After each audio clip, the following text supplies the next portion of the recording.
Procedural here from Umbra Games with the review of Shadow Warrior 2, available on PS4, PC, and Xbox One digitally, released October 13, 2016, and a physical copy for PS4 was released via Special Reserve Games back in 2017. The game was published by Devolver Digital and developed by Flying Wild Hog.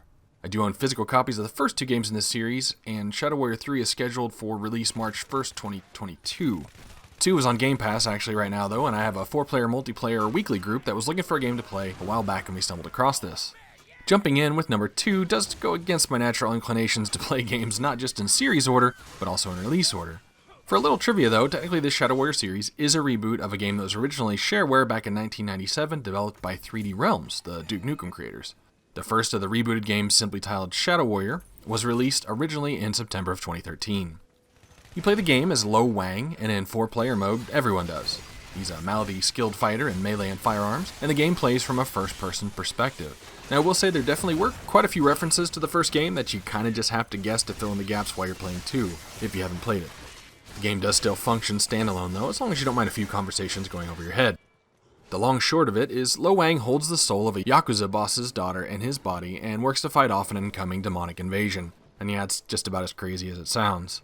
The game is laid out with a hub area that has some basic amenities, including shops and the Wang Cave, which, yes, it's as juvenile as it sounds. There are no lost opportunities for using the main character's last name in jokes. You can pick up bounties in the Wang Cave, which will provide you some side content. There are also various side quests you can pick up from various NPCs in the hub.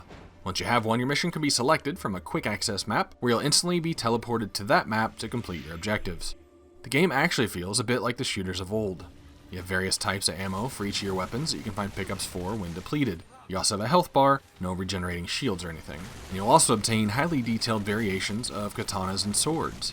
You have 2 firearm and 2 melee on quick select at any given time, but you also have a weapon wheel that can be accessed holding more. Weapons can be found in chests, dropped by enemies, or purchased from shops. In addition to weapons, there's a handful of abilities you can obtain, including a heal, vanish, and a couple different forms of attack. There's an experience bar that fills from killing enemies and completing quests. Levels give you skill points which you can invest to buff your abilities or add passive bonuses. While the weapons have one version of themselves, there is some procedural item generation in effect with the enhancements you can pop in them. Each piece of gear can hold 3 of these, and they come in a wide array of categories and values and have colored rarities. Now, I'm not sure how it fares on PC, but this was sort of a pain to deal with on console. You select a weapon and use the right stick to select one of the 3 slots and try to sort by various attributes. And you're not quite sure what's in your other slots at the time, and if you back out, it removes your filtering, and you just get so many of these upgrades. You eventually gain the ability to meld 3 you don't want to produce a new random one, so if you're really taking the time and cleaning up the ones you don't want, it may not be so bad, but in a 4-player game, everyone tweaking things, there's a bit of time pressure there, unless you want to spend an hour after a session cleaning things up. So while it's a nice, customizable feature for your character, the overhead is pretty intense. Wang does have slots to equip an amulet and other stuff as well. All that said, even with customizing things, it was very difficult to find firearms that could keep up with the DPS of melee weapons.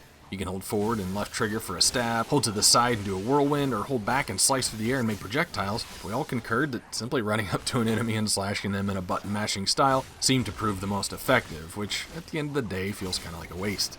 The game has quite a few environments, all well detailed, ranging from towns to shrines, dark forests, and even a cyberpunk-looking city.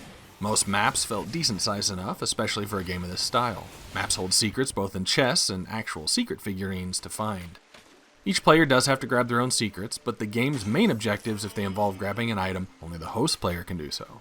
There's a mini-map in the corner that will sometimes have a line of dots showing you where to go. I'm not sure how this worked in single player, but in multiplayer, sometimes only one of us would have dots. Sometimes they'd lead us in the wrong direction, and sometimes it'd lead you to the destination without having the proper keys or ability to open the path forward. Enemies too came in a variety of sizes and shapes, from Yakuza henchmen to various forms of demons. There's elite demons too, seemingly procedurally generated with various buffs and powers, and the chaos can be quite beautiful. Add on some hackable body pieces to enemy models, and yeah, actual combat can feel pretty rewarding. As mentioned, they don't let a Wang joke go by, but the juvenile humor does extend beyond that. The cutscenes and dialogue and one-liners were akin to what a 13-year-old boy would write and say, but there was just something about the presentation and delivery. I have to admit, it had all of us laughing out loud and snickering at one time or another. Overall, Shadow Warrior 2 has an old-school feel, lots of weapon and procedural generated modifications for them, a slightly clunky interface to go along with that, a good amount of side content to go with its main questline, underpowered firearms for the most part that led us to button-mashing melee pretty frequently, and a far-out-there story with a very juvenile sense of humor. Rated as a stage-based first-person shooter, Shadow Warrior 2 receives a 70 out of 100 on my true 0 to 100 scale, where 50 is average. This is Jiro for Umbra Games. Thanks for watching.